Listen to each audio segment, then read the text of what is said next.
Guys, ito pala yung binili ko sa online. Charcoal, hindi ko mabasa. Inchik eh. Inchik o Japanese.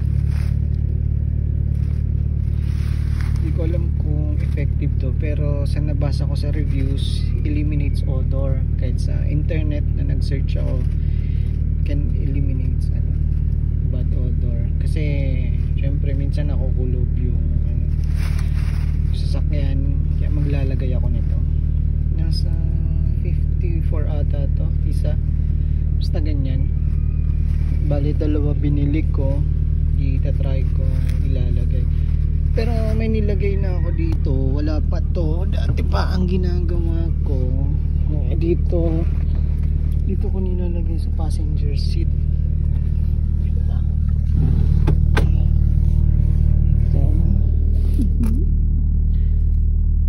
Diyan nilalagay ko sa ilalim. Yung ginawa ko lang eto, ayan, ginawa ko, binutas-butasan ko, bumili ako ng uling, ayan.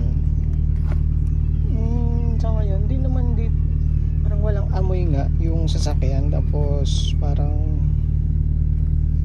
yan, wala siyang amoy. Ang naamoy ko lang itong ko, yung pampabango. Nilalagay ko to sa ilalim.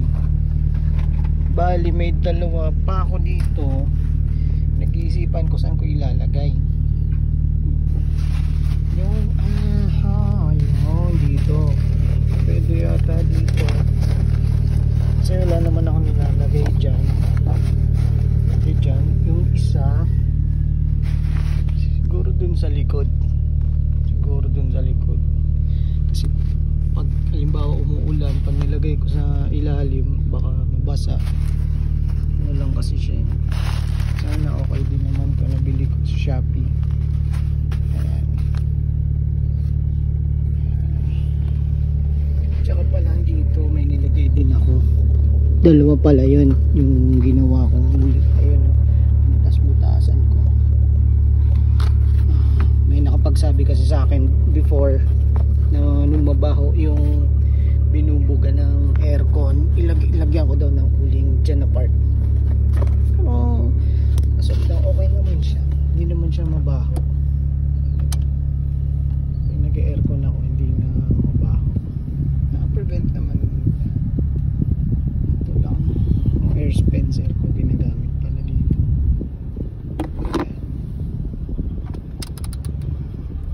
Sa unang buga syempre parang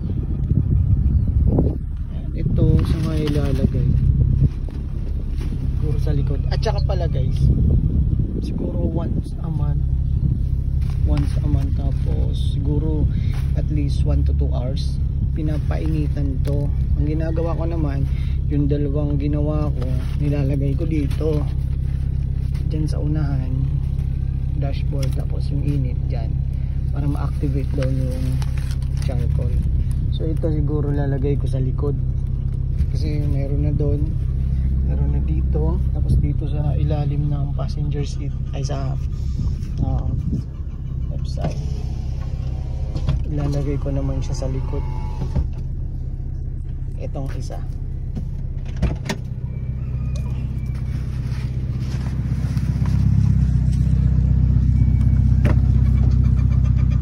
Ayan, dito ko ilalagay na kubi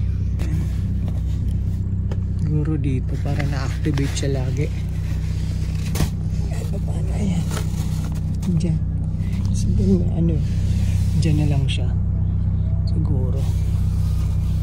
Ayan, may straight pala, kilo pa, Laker fan tayo, tapos Jordan. Ayan, ayan. Tapos ito pag may mga bisita, ganyan. Ayan, thank you, see you on next video, bye.